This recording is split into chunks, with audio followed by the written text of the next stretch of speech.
नमस्कार, प्रणाम सभी को। आज की इस वीडियो में मैं आपके लिए लेकर आया हूं क्लास 12 ज्योग्राफी का चैप्टर फर्स्ट मानव भूगोल प्रकृति एवं विषय क्षेत्र। तो इस वीडियो में हम लोग इस चैप्टर को फुल्ली कंप्लीट पढ़ने वाले हैं दोस्तों। लेकिन उससे पहले मैं आपको थोड़ा सा कुछ बेसिक कंसेप्ट बतला दूं जो कि आपको क्लास 11th में पढ़ना था।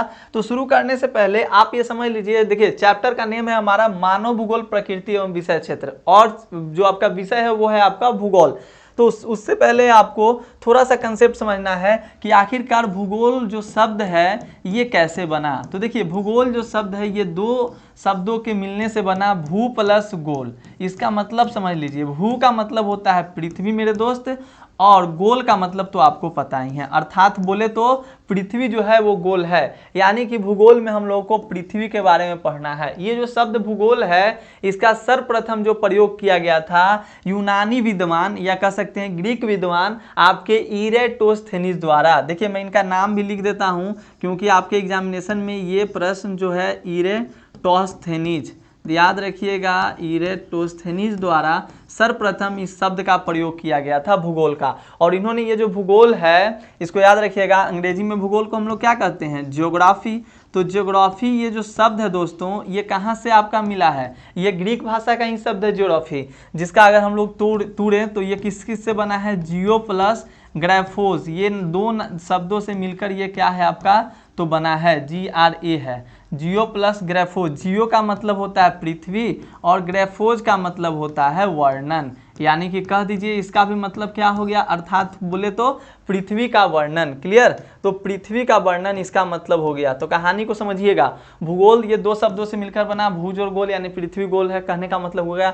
भूगोल शब्द का सर्वप्रथम प्रयोग इरेटोस्थेनीज द्वारा किया गया, और इरेटोस्थेनीज को भूगोल का जनक भी कहा जाता है। तो ये भी आप अपने दिमाग में क्लियर रखेंगे और याद रखिएगा, भूगोल का जनक तो इरेटोस्थेनीज को कहा ही जाता है। लेकिन आपसे एग्जाम में अगर मान लीजिए पूछ दे कि भारतीय भूगोल के जनक के नाम से किन्हें जाना जाता है, तो सिंपल सा टर्म्स आप ध्यान रखेंगे, जेम्स रेनल साहब को, जेम्स रेनल साहब को दोस्तों भारतीय भूगोल के जनक के नाम से जाना जाता है। क्लियर? तो जेम्स रेनल साहब को भारतीय भूगोल के जनक के नाम से जाना जाता है। और जेम्स रेनल साहब के बारे में एक और दम अच्छा सा बात बतलाता हूं आपको कि इन्होंने बंगाल का नक्शा सर्वप्रथम बनाया था। बंगाल का नक्शा इन्होंने सर्वप्रथम बनाया था। तो अगर देखिए चैप्टर को आप अच्छे से पढ़ते हैं तो कुछ आपको अलग से भी मतलब नॉलेज मिल ही जाता है। तो चैप्टर पढ़ना बहुत जरूरी होता है। तो आपने क्या समझा कि ये जो भूगोल हमारा जो शब्द है ग्रीक भाषा के दो शब्द से मिलकर बना है, ज्योग्राफी, जियो प्लस ग्राफोज। जियो का मतलब होता है पृथ्वी और ग्राफोज का मतलब होता है वर्णन, यानी कि पृथ्वी का वर्णन।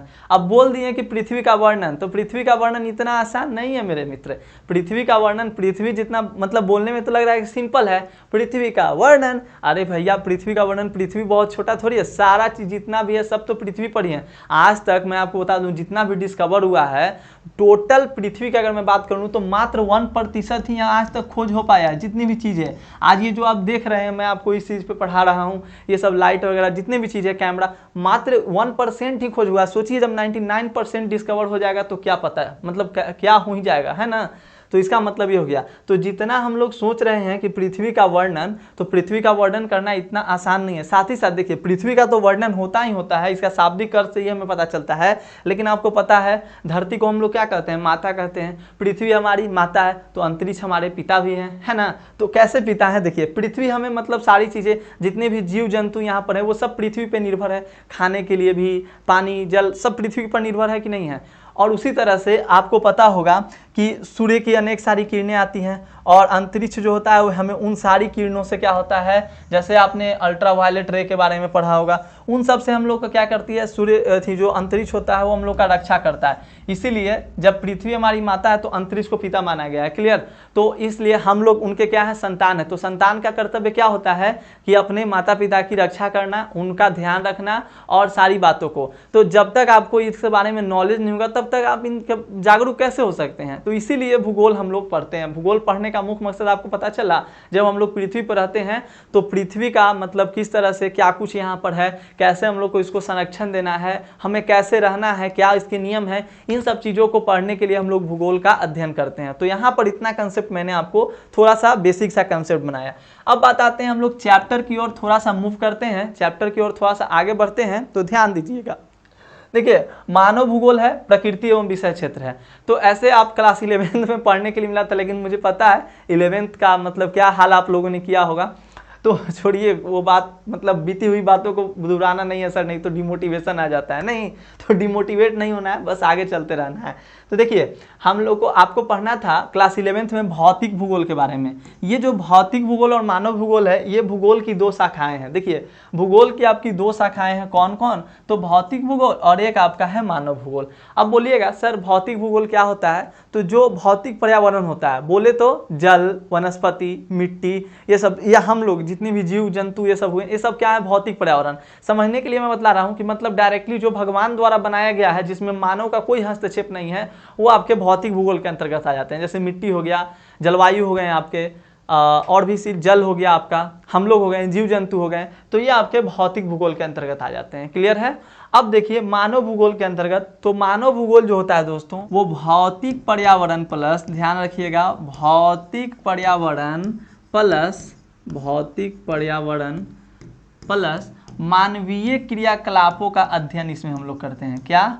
मानवीय क्रियाकलापों का भी इसमें अध्ययन करते हैं, उसी को कहा जाता है मानवीय भूगोल। क्लियर? तो ये ध्यान दीजिएगा। तो भौतिक भूगोल क्लियर हो गया होगा। अब मानव भूगोल मैं थोड़ा सा आपको एक्सप्लेन करके समझाता हूँ। देखिए डिफिनीशन भी थोड़ा सा मैंने छोटा लिखा है, ऐसे आपको इसी पे पूरा कंसेप्ट क्लियर हो जाएगा। भौतिक भूगोल, तो भौतिक पर्यावरण का अध्ययन हम लोग करते हैं, उसको भौतिक भूगोल के अंतर्गत रखते हैं। लेकिन मानव भूगोल का मतलब हो जाता है भौतिक पर्यावरण के साथ मानवीय गतिविधियों का क्षेत्रीय आधार पर अध्ययन। अब बोलिएगा सर ये क्षेत्रीय आधार क्या होता है? तो समझ जाइए। जैसे एग्जाम्पल के तौर पे मैं आपको ले लूँ, जैसे भौतिक भूगोल के अंतर्गत में एग्जाम्पल थोड़ा सा लिख देता हूँ। जैसे जल आपका भौतिक भूगोल हो गया कि नहीं जी? हो गया ना।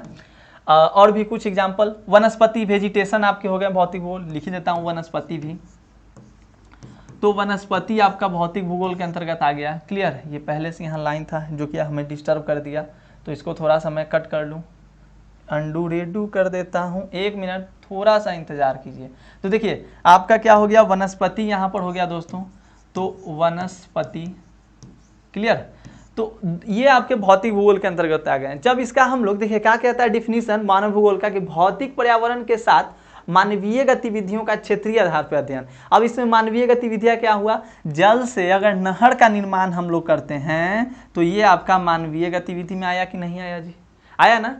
तो मानव भूगोल के अंतर्गत देखिए जल आपका भौतिक भूगोल के अंतर्गत आ गया, लेकिन नहर आपका मानव भूगोल के अंतर्गत आ जाएगा। वनस्पति में आपका कोई भी ले लीजिए, गेहूं, सरसों, कुछ, जैसे वनस्पति हो गया, और उसको अगर गेहूं के रूप में, मतलब उसका एक क्षेत्र ले लेते हैं हम लोग, खास एक क्षेत्र के बारे में अध्ययन करते हैं, जैसे गेहूं के बारे में अध्ययन करेंगे, तो वो किसके अंतर्गत आ जाएगा? मानव भूगोल के अंतर्गत आ जाएगा। यानी किसी भी चीज के बारे में जब हम लोग भौतिक पर्यावरण के साथ मानवीय गतिविधियों का उसके क्षेत्रीय आधार पर अध्ययन करेंगे, उसको हम लोग मानव भूगोल के अंतर्गत रखेंगे। क्लियर है? कहानी समझ में आया सभी को? क्या समझ में आया कि भौतिक भूगोल में तो जो भी है भौतिक पर्यावरण की वस्तुएं वो भौतिक भूगोल में आ गया, लेकिन जब उसका हम लोग किसी खास क्षेत्र में जाकर अध्ययन करते हैं, किसी खास क्षेत्र में जाकर उसका घुसकर अध्ययन करते हैं, उसके बारे में पढ़ते हैं, वो आपके आ जाते हैं मानव भूगोल के अंतर्गत। क्लियर ना? तो चलिए अब थोड़ा सा इसका मानव भूगोल का डिफिनीशन देखते हैं, जो कि आपकी बुक में दिया गया एनसीईआरटी में, और इंपॉर्टेंट भी आपके एग्जामिनेशन में डायरेक्टली पूछा जाता है कि मानव भूगोल की परिभाषा अनेक जो भूगोलवेताओं द्वारा दिया गया उनके द्वारा बताइए। देखिए रैटजेल साहब का बहुत ज्यादा मानव भूगोल में योगदान है, और इनको मानव भूगोल के जनक के नाम से भी जाना जाता है। तो मैंने आपको क्या बताया कि भूगोल का जनक इरेटोस्थेनीज, भारतीय भूगोल के जनक तो जेम्स रेनेल, और यहाँ पर मैंने बताया कि मानव भूगोल के जनक तो रैटजेल साहब को। रैटजेल साहब ने भी अपने एक पुस्तक एंथ्रोपोजियोग्राफी में उन्होंने इस मानव भूगोल को डिफाइन किया, और बताया उन्होंने कि मानव भूगोल जो है मानव समाजों और धरातल के बीच संबंधों का एक अध्ययन है। ठीक है, एक संश्लेषित अध्ययन है। ठीक ना? तो मानव भूगोल क्या है? मानव समाज, मानव समाज में हम लोग आ गए। धरातल का मतलब, कहने का मतलब क्या हो गया? तो पृथ्वी हो गया। यानी कि मानव समाज प्लस पृथ्वी के बीच संबंध का, उनके जो रिलेशन है उस संबंध का क्या है? तो एक स्टडी है। क्लियर ना? तो मानव भूगोल की परिभाषा रैटजेल साहब द्वारा दिया गया था। और रैटजेल साहब की ही शिष्या थी एलन सी सैंपल, जो कि अमेरिका की थी। तो इन्होंने भी डिफाइन किया, सोचा कि अब गुरु से तो चेला जानते करते हैं कि विद्वान बनने का चक्कर में रहता है। तो एलन सी सैंपल ने भी अपनी पुस्तक में इसको डिफाइन किया, किसको, तो मानव भूगोल को। इन्होंने उसको डिफाइन इस तरीके से किया और ये तीनों जो डिफिनीशन है वो एनसीईआरटी में दिया गया है और पूछा भी जाता है आपके एग्जामिनेशन में डायरेक्टली इसको, तो ध्यान दीजिएगा। क्लियर ना। तो एलन सी सैंपल ने मानव भूगोल को डिफाइन किया और बताया कि मानव भूगोल जो है वो अस्थिर पृथ्वी तो स्थिर है नहीं, और क्रियाशील मानव भी हर समय कुछ ना कुछ काम करते ही रहता है, के बीच का परिवर्तनशील संबंधों का अध्ययन है। मतलब पृथ्वी जो है वह स्थिर है, मतलब रुकी हुई नहीं है, साथ ही साथ मानव जो है वो क्रियाशील है। तो जब अस्थिर पृथ्वी और क्रियाशील मानव के बीच कोई संबंध, कुछ कार्य हो गए तो कुछ ना कुछ तो चेंजेस जरूर आएगा भाई। तो वही परिवर्तनशील संबंधों का क्या है, तो अध्ययन है। तो इसको डायरेक्टली रट जाइएगा, आंख बंद कीजिएगा और रट जाइएगा, क्योंकि डिफिनीशन में कोई छेड़छाड़ नहीं। ये नहीं कि सर थोड़ा सा अपने रैटजेल साहब द्वारा डिफिनीशन जो दिया गया उसको थोड़ा मॉडिफाई कर दीजिए ना ईजी लैंग्वेज में, तो ये ऑलरेडी ईजी लैंग्वेज है और इनका डिफिनीशन दिया गया, तो किसी की कही गई कथनों को डायरेक्टली आपको रटना पड़ेगा। क्लियर। मैथमेटिक्स में थ्योरम रटा जाता है, उसी तरह से यहाँ भी आपको पॉल विडाल डी लाब्लास, तो पॉल विडाल डी लाब्लास द्वारा भी देखिए डिफाइन किया गया किसको, तो यहाँ पर मानव भूगोल को डिफाइन किया गया। इन्होंने बताया कि हमारी पृथ्वी को नियंत्रित करने वाले भौतिक नियमों तथा इस पर रहने वाले जीवों के मध्य संबंधों के अधिक संश्लेषित ज्ञान से उत्पन्न संकल्पना को ही मानव भूगोल कहा जाता है। क्लियर, समझिएगा। हमारी पृथ्वी को नियंत्रित करने वाले भौतिक नियम, मतलब अपना जो पृथ्वी है उसके कुछ सारे नियम हैं, वही तो भूगोल में आपको पढ़ना है। तो हमारी पृथ्वी को नियंत्रित करने वाले जो भी भौतिक नियम हैं और इस पर रहने वाले जितने भी जीव हैं उनके बीच में संबंध है, तो उनके संबंध के जो संश्लेषित ज्ञान जो उत्पन्न होता है उसी की संकल्पना को हम लोग मानव भूगोल कहते हैं। तो ये तीनों डिफिनीशन को आपको स्क्रीनशॉट ले लीजिएगा या इसका पीडीएफ आप टेलीग्राम से ले लीजिएगा या हमारे वेबसाइट से ले लीजिएगा और उसको ध्यानपूर्वक आप क्या करेंगे, याद करने का प्रयास करेंगे। क्लियर। बाकी चैप्टर को मैं बिल्कुल बउआ की तरह आसान भाषा में समझा दूंगा, अभी तक जितना समझाया होगा सारे चीज आपको समझ में आए होंगे और कोई फालतू टर्म्स नहीं, जो डायरेक्टली आपके एग्जामिनेशन के लिए इंपॉर्टेंट है, जो आपके सिलेबस में है, उन्हीं सब चीजों पे आपकी बात की जा रही है। इसके बाद आपको क्या करना होगा, थोड़ा सा जाकर आप एनसीईआरटी बुक को रीड कर लीजिएगा, थोड़ा सा रीड कीजिएगा, आपको सारी बातें समझ में आ जाएगी, क्योंकि book line by line read करना बहुत जरूरी है। क्यों मैं क्यों कर रहा हूं, क्योंकि मैं आपको लास्ट में बतलाऊंगा आपके जितने भी आजकल एमसीक्यू प्रश्न बन रहे हैं, ऑब्जेक्टिव प्रश्न, वो सारे के सारे बिटवीन बन रहे हैं, एकदम पूरा बीच से बन रहा है। तो ऐसे ही मतलब जितना भी मैं टर्म्स को यहाँ पर कर रहा हूँ, साथ ही साथ आप थोड़ा सा बुक को रिवाइज कर लेंगे ना तो पूरा बूस्टअप आपको मिल जाएगा। खैर सारी चीज़ों को मैं तो खुद मतलब ऑब्जेक्टिव एकदम लाइन बाय लाइन निकाल कर आप लोगों को पढ़ाता ही हूँ, लेकिन एक बार बुक जरूर से जरूर आप पढ़िएगा, तब जाकर आपको लगेगा कि नहीं सर ने जो पढ़ाया वो सारी बातें हमें समझ में आ रही थी। चलिए, मानव का प्राकृतिकरण और प्रकृति का मानवीयकरण। अब देखिए यहाँ पर जब हम डिफिनीशन पूरा पढ़ लेते हैं, अब आगे आते हैं हुआ क्या, मैटर क्या हो गया। मैटर बहुत बड़ा हुआ। शुरुआत के टर्म्स में मैं बताता हूँ, जब मतलब अपना सभ्यता विकसित नहीं था तो क्या था, लोग जो थे वो डायरेक्ट रूप से नेचर पे ही डिपेंड रहते थे। जैसे कि आज आप नेचर पे डिपेंड नहीं है, गर्मी करता है तो आप एसी चला लेते हो, पंखा चला लेते हो, तो ये सारी बातें हो गई। रात आती है तो आप दीपक जला लेते हैं, मतलब बहुत सारे बल्ब अब आ गए हैं। लेकिन मैटर क्या हुआ, पुराने ज़माने में, पहले ज़माने में, मतलब जो भी कहिए, पहले ज़माने पुराने ज़माने, ऐसे तो हम लोग पुराना ज़माना ही ना कहते हैं, तो पुराने ज़माने में डायरेक्टली हम लोग नेचर पे डिपेंड रहे। रात हुआ तो याद है पहले मम्मी क्या कहती थी या पापा क्या कहते थे, पहले के दादा परदादा होंगे वो कहेंगे कि रात में किताब को रात में लिखा नहीं जाता है, रात में याद किया जाता है। बोलते थे ना जी, क्यों, क्योंकि लिखने से क्या हो जाएगा, गलती हो जाएगा। तो लिखने वाला जितना भी काम रहता था लोग दिन में ही कर लेता था और रात में केवल पढ़ने वाला काम करता था। होता था कि नहीं मैटर। तो क्या था पहले, खैर ये तो एग्जाम्पल है अपना, लेकिन मैं कहानी को समझा रहा हूँ। कहानी क्या था, पुराने ज़माने में, यानी बहुत पहले की बात है, अतीत की बात है, कि मतलब लोग जो थे डायरेक्टली रूप से नेचर पे ही डिपेंडेंट है, मतलब प्रकृति पे डिपेंडेंट है। पानी भी पीना है तो, और वो लोग इतना प्रकृति से डरते थे, प्रकृति को इतना मानते थे। आज क्या हो गया, आज हम लोग प्रकृति से मतलब एक तरह समझिए कि भयभीत है ही नहीं, लेकिन हालांकि ऐसा नहीं होना चाहिए। उसी के चलते तो विनाश के कगार पे जा रहे हैं। देख रहे हैं आप कितनी बड़ी महामारियां आ रही हैं, ये सारी चीज़। लेकिन मैटर अब समझिएगा मेरी बातों को। तो क्या थे पुराने ज़माने के जो सब लोग थे, या वो सब नेचर पे डिपेंडेंट रहते थे। जैसे कि पानी पीने से पहले अनुमति लेना, और जो प्रकृति की प्रचंडता था उससे भयभीत होते थे, मतलब डरते थे। और जैसे मत खेती भी हो गया, तो खेती करने के लिए भी उनको डायरेक्टली रूप से नेचर पे ही डिपेंडेंट रहना पड़ता था। क्लियर ना। तो ये सारी बातें थी पहले, लेकिन धीरे धीरे क्या हुआ, एक बहुत बड़ा इंपॉर्टेंट वर्ड मैं लिख रहा हूँ, इस वर्ड को थोड़ा याद रखिएगा। इसको कहते हैं, अंग्रेजी में बोले तो टेक्नोलॉजी कहा जाता है। अंग्रेजी में इसको टेक्नोलॉजी कहा जाता है और इसको हिंदी में बोलेंगे तो बोला जाता है प्रौद्योगिकी। टेक्नोलॉजी का धीरे धीरे विकास हुआ, ठीक है। टेक्नोलॉजी का धीरे धीरे क्या हुआ, विकास हुआ। क्योंकि देखिए मानव भूगोल पढ़ने का जो स्टार्टिंग हुआ मानव भूगोल के अंतर्गत लोगों ने अपना पैर कब रखा, 18वीं शताब्दी में। कब, तो 18th सेंचुरी में लोगों ने मानव भूगोल में अपना कदम रखा। क्लियर ना। तो अब देखिए मैं क्या बतला रहा था, हाँ मैं बतला रहा हूं कि मानव का प्राकृतिकरण, मानव का प्रकृति के अनुसार अपने आप को ढाल लेना। मतलब पुराने जमाने में इतने हमारे पास टेक्नोलॉजी नहीं थे, विकास नहीं था, टेक्नोलॉजी मतलब वही प्रौद्योगिकी आज की सांस्कृतिक विकास की सबसे बड़ी नींव है। आज अपने समाज का इतना ज़्यादा विकास हो रहा है किसके दम पे, टेक्नोलॉजी के दम पे, है कि नहीं, प्रौद्योगिकी के दम पे। तो पुराने ज़माने में प्रौद्योगिकी नहीं था। देखिए इस पर थोड़ा समय दूंगा इस टॉपिक पे, लेकिन इस टॉपिक से आपके एग्जामिनेशन में हर साल प्रश्न आते हैं, तो ध्यानपूर्वक समझ लीजिए, और बच्चे कंफ्यूज भी सबसे ज़्यादा करते हैं। तो मानव का प्रकृतिकरण कहने का मतलब हुआ मेरे मित्र कि जब मनुष्य जो था प्रकृति के अनुसार अपने आप को ढाल लेता था। जैसे गर्मी करेगा तो गर्मी उसको सहना है, गर्मी के अनुसार अपने शरीर को बनाओ। तुम्हारे पास ऐसा कोई सुविधा नहीं है कि तुम गर्मी से निजात पा सकते हो, बल्कि तुम्हारे शरीर को ही ढालना पड़ेगा। पुराने ज़माने में लोगों के पास कपड़े नहीं थे, था कि नहीं। जैसे आपको मैं अगर एग्जाम्पल के तौर पे बतलाऊं तो दुनिया में लोग क्या कहते हैं, एक कंसेप्ट मैं आपको बहुत अच्छा कंसेप्ट बतलाता हूँ। जैसे अभी हम लोग कहते हैं ना कि हम लोग फलना जाति के हैं, फलना जाति के। कोई आपको कहेगा कि मैं ब्राह्मण हूँ, कोई कहेगा मैं लोहार हूँ, कोई कहेगा मैं, मतलब बहुत सारे, मुझे किसी जाति से कोई मतलब नहीं, मैं केवल समझाने के लिए बतला रहा हूँ आपको।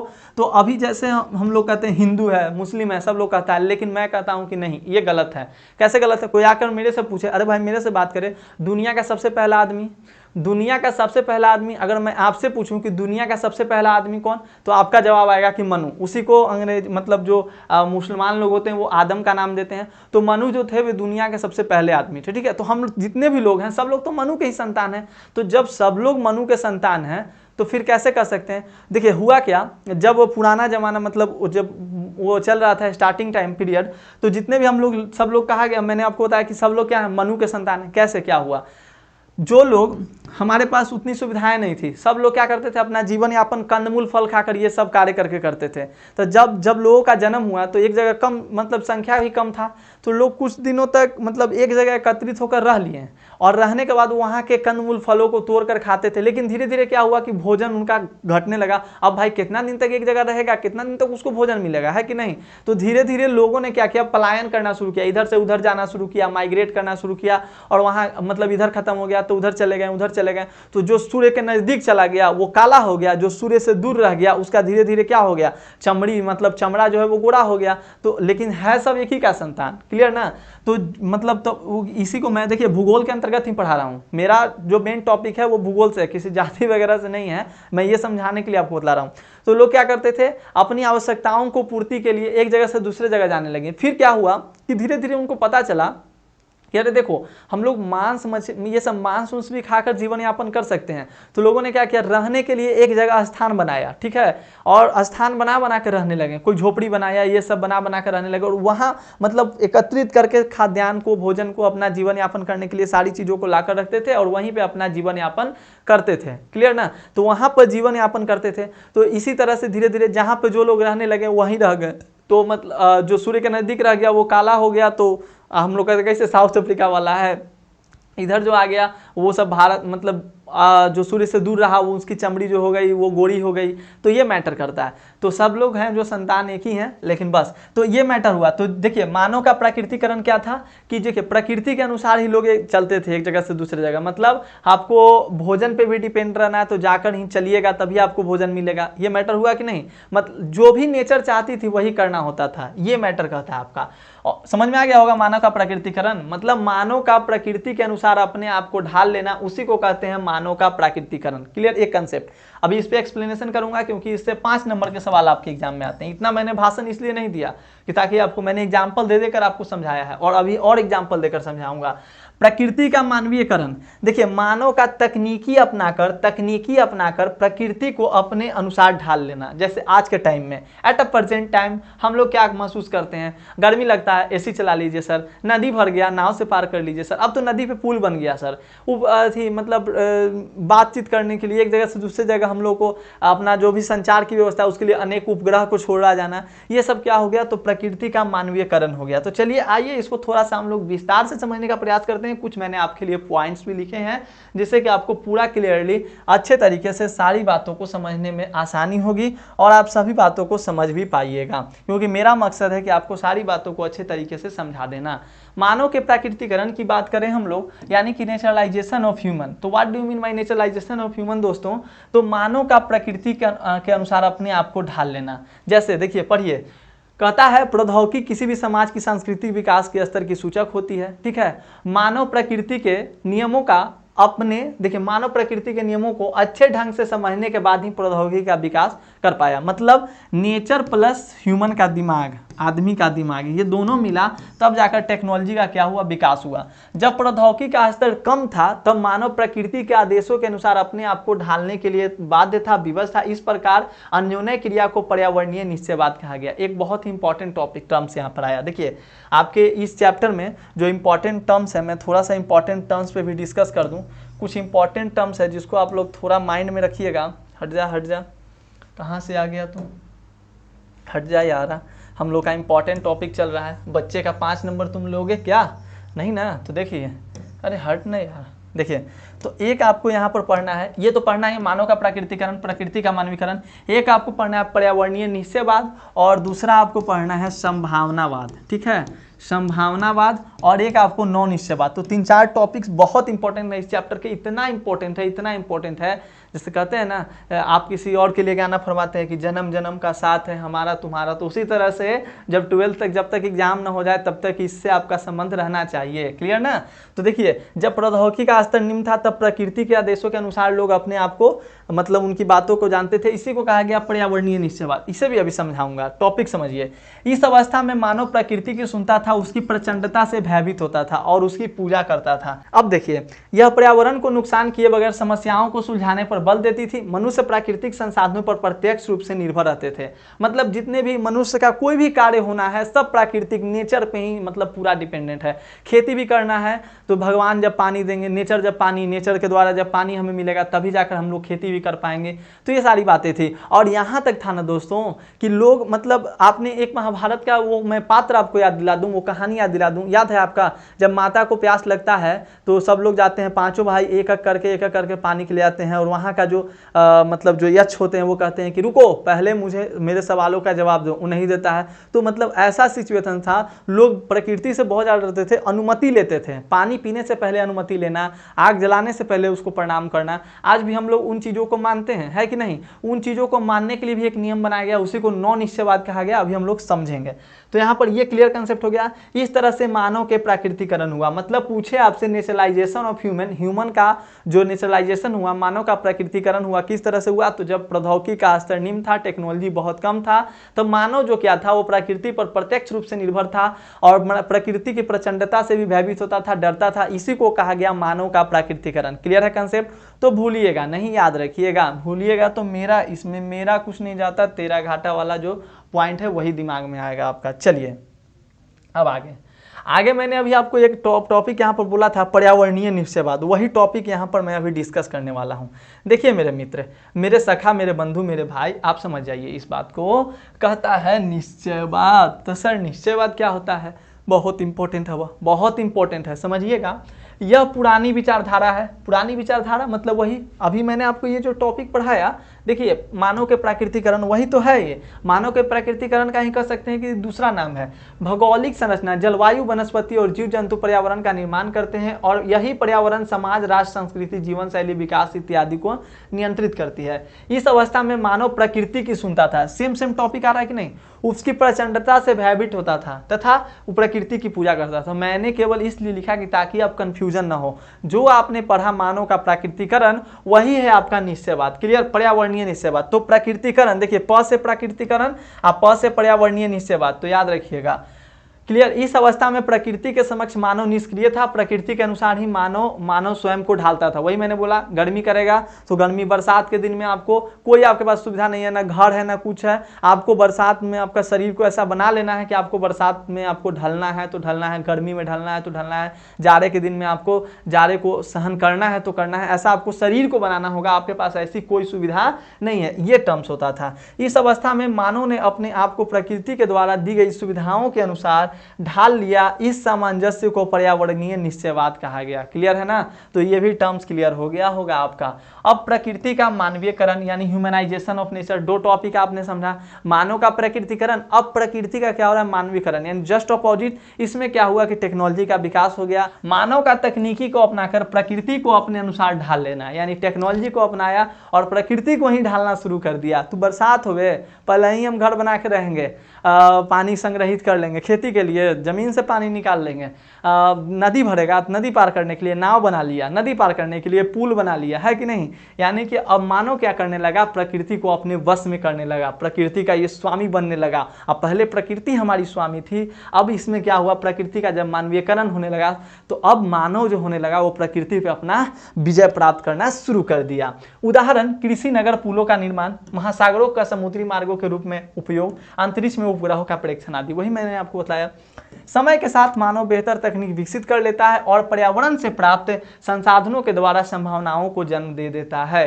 यानी जब संभावनाओं को जन्म दे दिया गया, इसी को तो कहा गया संभावनावाद मेरे मित्र। मैंने आपको बोला क्या? पर्यावरणीय निश्चयवाद, तो मानव का प्रकृतिकरण, और मानव का प्रकृतिकरण बोले तो पर्यावरणीय निश्चयवाद, और प्रकृति का मानवीयकरण बोले तो संभावनावाद। जब मानव तकनीकी के द्वारा, टेक्नोलॉजी की सहायता से, तकनीकी की सहायता से, प्रौद्योगिकी की सहायता से क्या करता है? संभावनाओं को जन्म देना शुरू कर देता है, उसी को कहा जाता है संभावनावाद। दूसरे शब्दों में बोले तो प्रकृति का मानवीयकरण। क्लियर हो गया कंसेप्ट? तो समझिएगा, प्रकृति अवसर प्रदान करती है, मानव उनका उपयोग करता है, तथा धीरे धीरे क्या होता है? प्रकृति का मानवीयकरण हो जाता है। वही कहानी आपको बतलाई जा रही है। क्लियर है मेरे मित्र? चलिए आगे बढ़ते हैं। लाइट यहाँ पर ना पूरा जिगजैग जिगजैग करते रहता है, कभी डिम तो कभी तेज। तो आप लोगों को थोड़ा पिक्चर क्वालिटी में भी लगता होगा, कभी डिम होता है कभी तेज होता है ना। हालांकि मैंने यहाँ पे लाइट जला रखे हैं, एक इधर लाइट है, एक उधर लाइट है, ऊपर में भी लाइट है, तब जाकर इतनी क्वालिटी आपको देखने के लिए मिल रही है। फिर भी अभी बहुत ज़्यादा मतलब सेटिंग करना ही है, लेकिन चलिए जितना क्लास चल रहा है उतने पर हमसे क्या मतलब है? कंटेंट से मतलब है। आपको सर गोरे दिखें या ना दिखें कोई मतलब नहीं है, सर का जो कहानी समझ में आना चाहिए वो हमारे लिए मायने रखता है ना मेरे दोस्त? चलिए दोस्त, तो हाजा मेरे प्यारे, देखिए नौ निश्चयवाद संकल्पना की व्याख्या कीजिए। अब वही क्या हुआ? मैटर। अब समझिए मैटर, समझिए मैटर।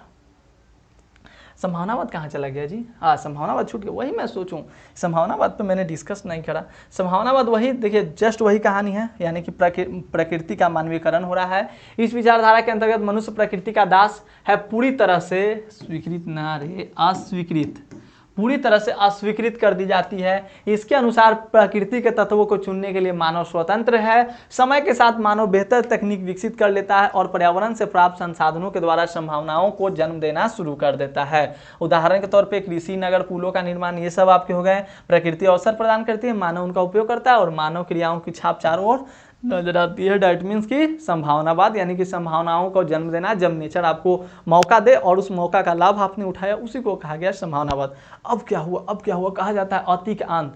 अभी नहीं कि चैटिंग कर रहे हैं तो पूरा रात चैटिंग करते रहेंगे, ये तो दिक्कत हो गया ना। तो मैटर क्या हुआ? अब आदमी अंधाधुन इतना ना टेक्नोलॉजी विकसित कर लिया कि प्रकृति को समझ में नहीं किया। आपने देखा जीता जागता उदाहरण, कुछ दिन पहले आपने देखा कोविड का सिचुएशन। तो ऐसा सिचुएशन आया, तब क्या मैटर आया, जब लगा ऐसे, तो हमारे मतलब हम लोग हैं तो बहुत सारे ऐसे भी तो लोग हैं जो इसकी चिंता करते हैं, पर्यावरण के बारे में जो अध्ययन करते हैं। तो आपके एक अमेरिका के थे, बहुत ही मतलब जाने माने जाने पहचाने, ग्रिफिथ टेलर साहब। तो ग्रिफिथ टेलर महोदय ने क्या किया? उन्होंने इस पे रोक लगाया, बोला कि देखिए भैया आप लोग ठीक है, आप प्रौद्योगिकी द्वारा अपने समाज के विकास कीजिए, क्योंकि मुझे पता है समाज का विकास तभी होगा जब टेक्नोलॉजी यानी प्रौद्योगिकी जो होती है किसी समाज का विकास का सबसे बड़ा सूचक होती है।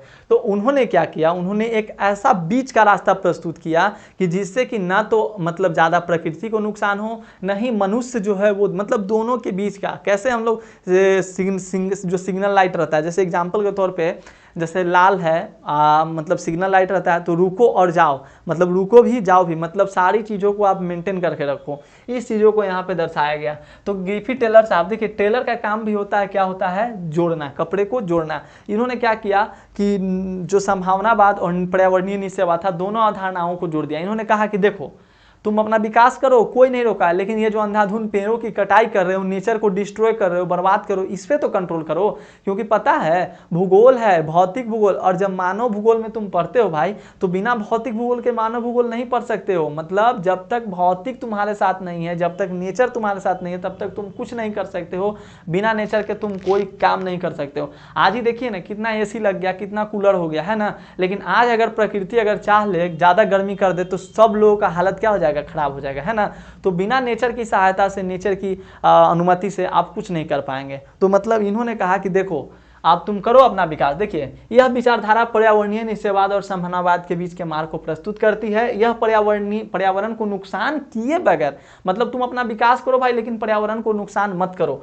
पर्यावरण को नुकसान किए बगैर समस्याओं को सुलझाने पर बल देती है। और पर्यावरणीय निश्चयवाद के अनुसार मनुष्य न तो प्रकृति पर पूरी तरह निर्भर होकर रह सकता है, न ही प्रकृति से स्वतंत्र रहकर जी सकता है। मतलब दोनों को साथ में लेकर चलना है। प्रकृति पर विजय पाने के लिए प्रकृति के ही नियमों का पालन करना है एवं उसे विनाश से बचाना होगा, ये इन्होंने कहा। मतलब पत्नी पे भी ध्यान दो, माँ पे भी ध्यान दो, तब जाकर घर चलेगा। एक पे ध्यान दोगे तो काम चलेगा नहीं ना।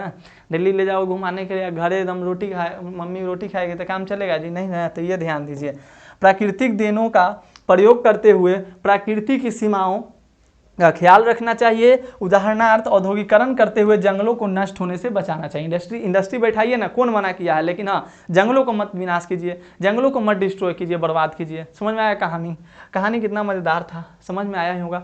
अब देखिए ये जो अभी जो मैंने यहाँ पे आपके समक्ष स्क्रीनशॉट लगाया है, ये एनसीईआरटी का है।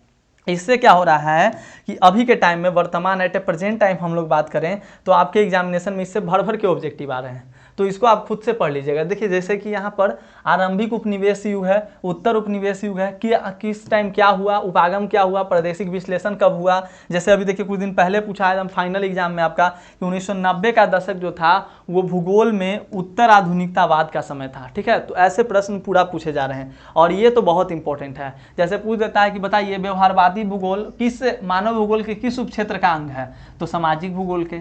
नगरीय पूछ देगा कि निर्वाचन भूगोल किस भूगोल के अंतर्गत आता है, तो राजनीतिक भूगोल के अंतर्गत आता है। संसाधन भूगोल किस भूगोल के अंतर्गत आता है, तो आर्थिक भूगोल के अंतर्गत आता है। तो ये ऑब्जेक्टिव में बहुत ज्यादा प्रश्न पूछा जा रहा है, तो ध्यान दीजिएगा। इसको आप एनसीईआरटी बुक में पढ़ लीजिएगा। मैं क्लियर कर रहा हूँ, ज्योग्राफी के लिए एनसीईआरटी से अच्छा बुक कोई नहीं है मेरे दोस्त। ज्योग्राफी के लिए आपका एनसीईआरटी से बेस्ट बुक आपको नहीं मिलेगा बोर्ड एग्जाम के लिए।